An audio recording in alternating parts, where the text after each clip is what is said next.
Bom dia, irmãos, com a graça e a paz do Senhor. Que Deus a todos abençoe. As nossas crianças podem estar saindo já para o culto na linguagem delas. Estão aí também participando, louvando a Deus, conhecendo a palavra de Deus. Bendito seja o nome do Senhor. Deixa eu só... Como é que chama estoque? Tem que estar tudo alinhado. Muito bem. Quero convidar você a abrir a sua Bíblia no livro de Êxodo, no capítulo 18. Nós estamos aí avançando no estudo da palavra de Deus, na meditação da palavra de Deus. Hoje, no livro de Êxodo, capítulo 18, nós vimos o povo de Israel enfrentando uma grande batalha que foi contra os amalequitas, que está no capítulo 17. E venceu essa batalha. Pensa só numa batalha em que os amalequitas investem contra o povo de Israel, e aquele povo não tem notícia que eram guerreiros, eram escravos, né? Não sabia a arte da guerra, mas Moisés convoca Josué por ordem do Senhor, e ele então levanta um exército e ganha essa batalha, e o povo de Deus sai vitorioso.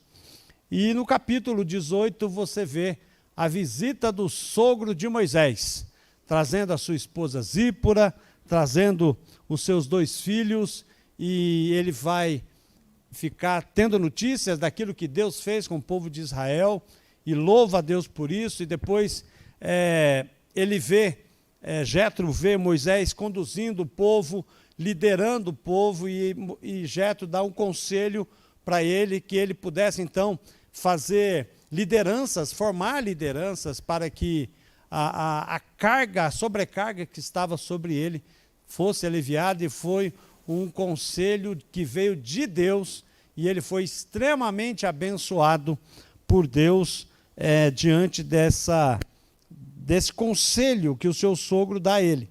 Mas eu não quero pensar, nesta manhã, não dá tempo de nós meditarmos em tudo, então não quero pensar sobre esta questão que Jetro vai estar aconselhando Moisés, mas eu gostaria de pensar na primeira parte do texto, que está a partir do verso 5 até o verso 12, que é muito importante. Eu leio na NAA, que você possa nos acompanhar.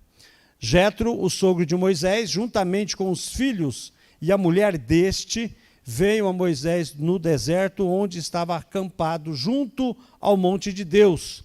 E Jetro mandou dizer a Moisés: eu, seu sogro Jetro, estou chegando com sua mulher e seus 2 filhos. Então Moisés foi ao encontro do sogro, inclinou-se e o beijou, e indagando pelo bem-estar um do outro, entraram na tenda. Moisés contou ao seu sogro tudo que o Senhor havia feito a Faraó e aos egípcios por amor de Israel, e todas as aflições que enfrentaram no Egito, e como o Senhor os havia livrado. Jetro ficou contente com todo o bem que o Senhor havia feito a Israel, livrando-o das mãos dos egípcios. E disse, no verso 10, bendito seja o Senhor, que libertou vocês das mãos dos egípcios e da mão de Faraó. Agora sei que o Senhor é maior do que todos os deuses, porque livrou este povo das mãos dos egípcios, quando agiram arrogantemente contra o povo. Então Jetro, sogro de Moisés, ofereceu um holocausto e sacrifícios a Deus. E Arão e todos os anciãos de Israel vieram para comer com o sogro de Moisés na presença de Deus. Glória a Deus, louvado seja o nome do Senhor. Feche os seus olhos. Pai, em nome de Jesus, aqui está a sua palavra, Senhor. E nós queremos pedir ao Senhor que o Senhor abra a nossa mente, abra o nosso coração, e que nós possamos permitir que o teu Santo Espírito possa ministrar na nossa vida, Senhor. Tão somente fale o Senhor, tão somente a sua palavra, a sua vontade, os seus princípios, o seu conceito seja explanado aqui tão somente, que o homem seja aniquilado e o Senhor seja louvado e exaltado, Pai. É a nossa oração, no nome precioso de Jesus. Amém.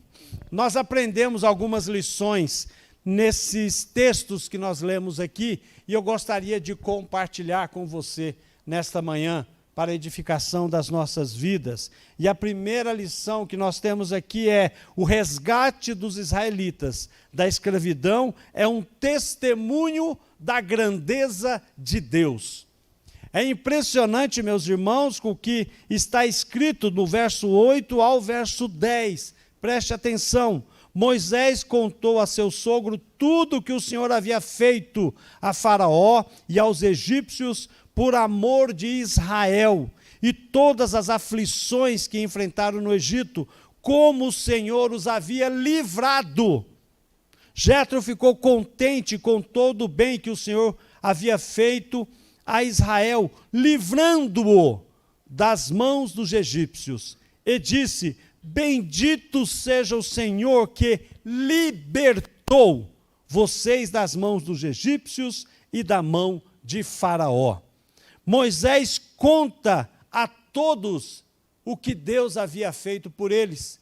Moisés não se calou, ele abriu o coração e disse, e contava não só a Jétro, mas com todos que ele se encontrava, ele contava os feitos de Deus. E é impressionante neste texto como Deus é poderoso, soberano e inigualável.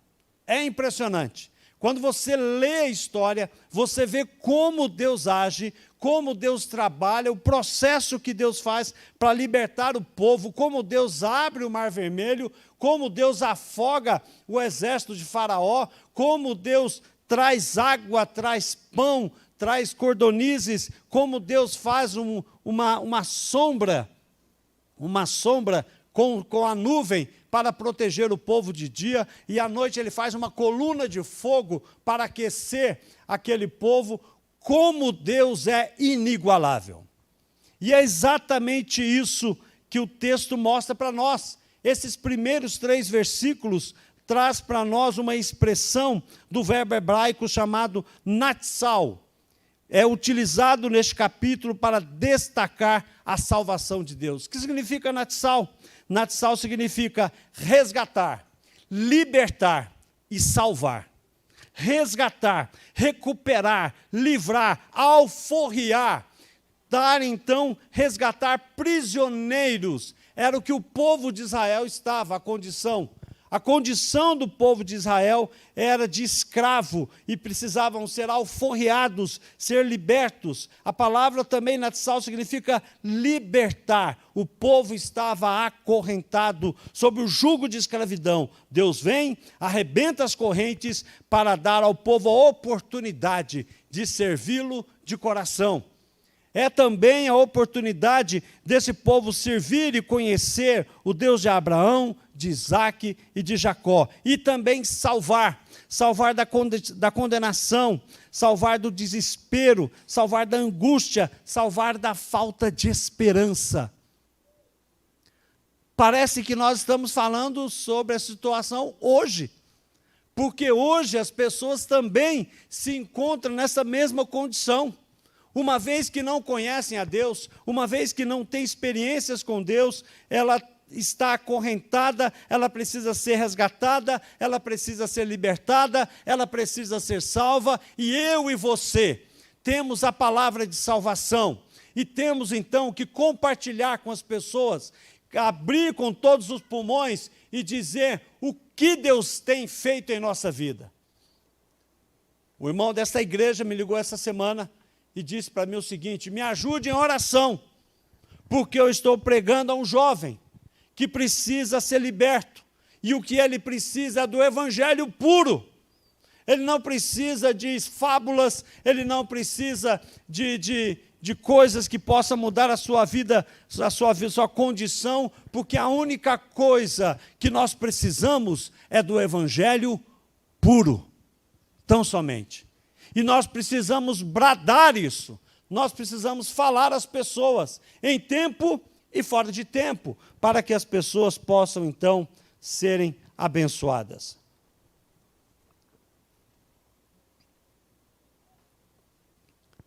Atos capítulo 4, verso 20. Pedro diz o seguinte: pois nós não podemos deixar de falar das coisas que das coisas que vimos e ouvimos. Olhe para a sua vida. Eu quero que você pare um momento e olhe para a sua vida. Quando eu estava preparando essa mensagem, eu olhei a minha vida e eu vi o quanto Deus foi bom comigo. O quanto Deus livrou e libertou a minha vida e libertou a vida da minha família. Primeiramente dos meus pais, dos meus irmãos, e tem trabalhado na vida da nossa família, meus filhos, e Deus tem sido gracioso, porque nós não merecemos nada, tudo é graça de Deus. Nós merecemos o inferno, porque somos pecadores. Mas Deus é gracioso, porque Ele decidiu nos amar. E por que Ele decidiu nos amar? Não sei. Foi a graça dEle que nos alcançou. O que há de especial em nós, Milene? Nada. E eu sempre digo aqui, que se Deus fosse cantar uma música para mim, Ele cantaria: você não vale nada, mas eu gosto de você. Né? Não é porque você é, pelo que você faz, é porque eu decidi amar você. E Deus, da mesma forma que decidiu tirar o povo, libertar o povo, Ele decidiu libertar você, Ele decidiu libertar a mim. Não porque nós somos bonzinhos ou porque nós queremos fazer a vontade de Deus, porque Ele nos escolheu. Escolher, uma palavra que os presbiterianos gostam, os calvinistas, né? Deus escolheu. Mas não importa, eu não vou entrar nessa questão. Se você está aqui e se você está ouvindo, é porque Deus te escolheu para levar a sua palavra e o propósito de vida a você. Eu não sou nem arminiano e não sou nem calvinista. Eu tenho a liberdade de ser batista, né? Eu equilibro. Então, estou tranquilo quanto a isso. Mas é impressionante, meus irmãos, que eu e você fomos livrados, recuperados, libertados para sermos salvos da condenação do pecado. Da mesma forma como Deus libertou o povo de Israel e da mesma forma como Ele vem trabalhando no coração do povo de Israel, ensinando ao povo de Israel a confiar em Deus, ensinando o povo de Israel a obedecer a Deus. Deus tem feito isso hoje na tua igreja. O propósito de Deus com o povo de Israel chegou até nós, chegou até as pessoas, e todos que estão ouvindo têm a oportunidade, se não são libertos, de serem libertos pela palavra do Senhor. A segunda lição que nós temos aqui, que eu gostaria de compartilhar com você, se o papel deixar.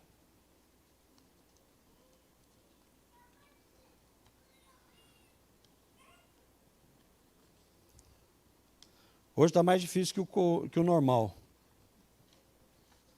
Muito bem. Testemunhar o que Deus fez em nossa vida é a maior mensagem de salvação. O texto diz: Moisés contou ao seu sogro tudo que o Senhor havia feito a Faraó e aos egípcios por amor de Israel e todas as aflições que enfrentaram no Egito, como o Senhor os havia livrado. Jetro ficou contente com todo o bem que o Senhor havia feito a Israel, livrando-o das mãos dos egípcios, e disse: bendito seja o Senhor, que libertou vocês das mãos dos egípcios e da mão de Faraó. Agora sei que o Senhor é maior que todos os deuses, porque livrou este povo das mãos dos egípcios, quando agiram arrogantemente contra o povo. A salvação chegou na casa de Moisés, porque Jetro, aqui, diante do testemunho de Moisés, ele reconhece que só o Senhor é Deus.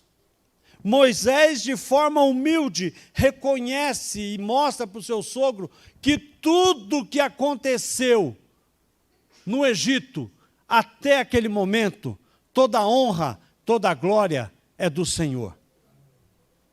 Ele diz a Jetro: olha, Jetro, eu fui um instrumento na mão de Deus. Deus me escolheu, eu fui apenas um canal da obra redentora e salvadora do nosso Senhor. E Jétro, então, olhando esse testemunho, alegra o seu coração e ele vai dizer: agora sei que o Senhor é maior do que todos os deuses.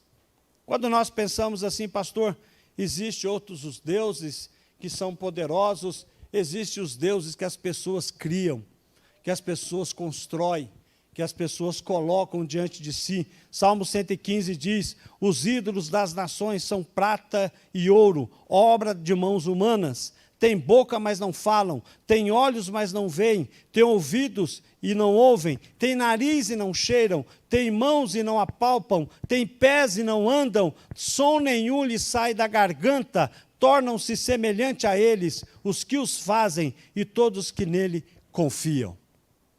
A ideia de construir um Deus e de colocar uma imagem é a ideia de manipular. Na verdade é isso.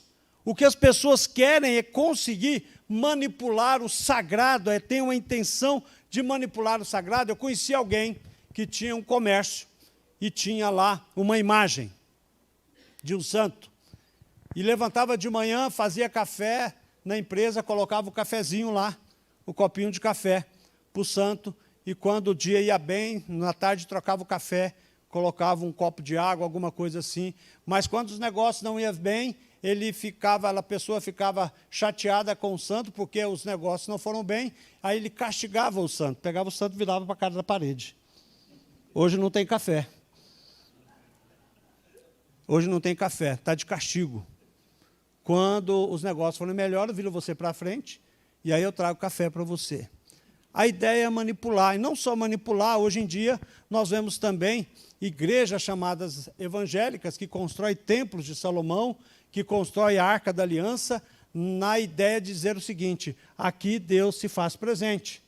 Então venha para cá, porque aqui que tem a arca, aqui é que tem um templo de Salomão, é aqui que você será abençoado, aqui que você pode investir o seu dinheiro, aqui que Deus é obrigado a fazer aquilo que você precisa. A ideia é manipular. Mas nós conhecemos a Deus, nós sabemos que o Evangelho, ele é puro. Se ele for manipulado, ele perde a essência. Se nós modificarmos a palavra de Deus, a vontade de Deus, então muda-se a essência. O Evangelho, ele é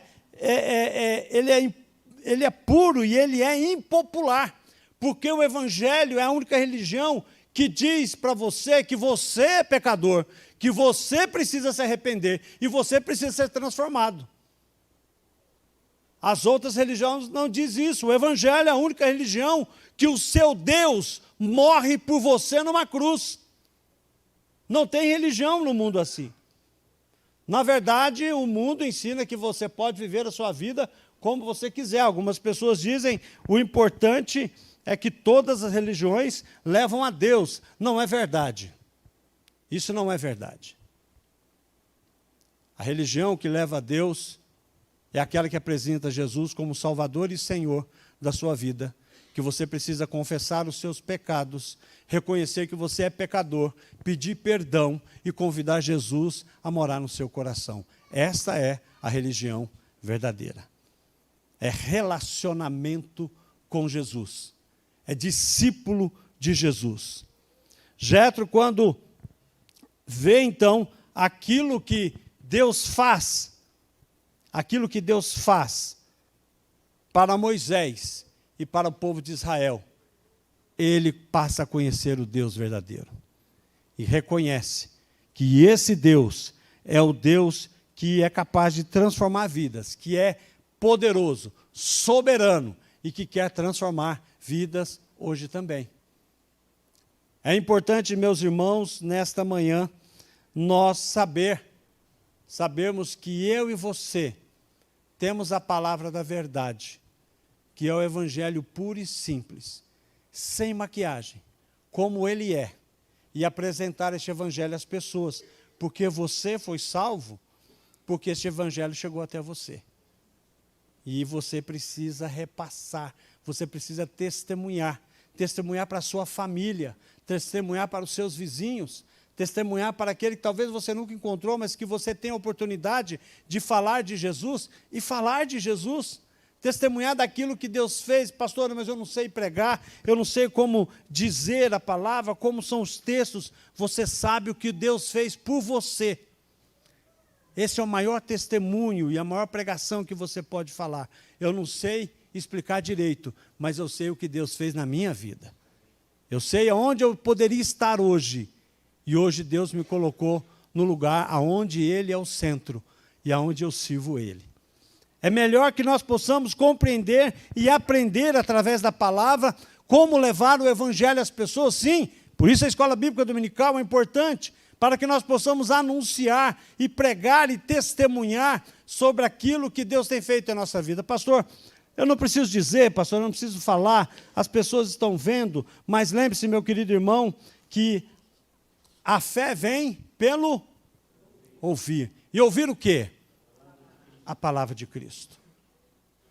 A fé vem pelo ouvir, então não basta apenas viver, você tem que falar para as pessoas. Quando, pastor? Em tempo e fora de tempo. A todo tempo, a todo momento. Se você tem a oportunidade, testifique do que Deus fez para você.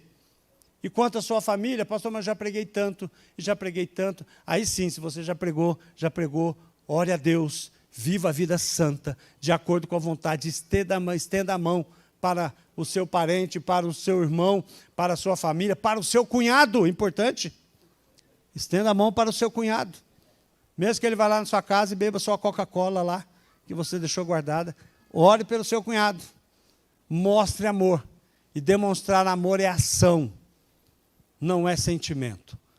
Só assim nós podemos levar as pessoas a conhecer o verdadeiro amor e o verdadeiro evangelho. Terceira e última lição nesse texto.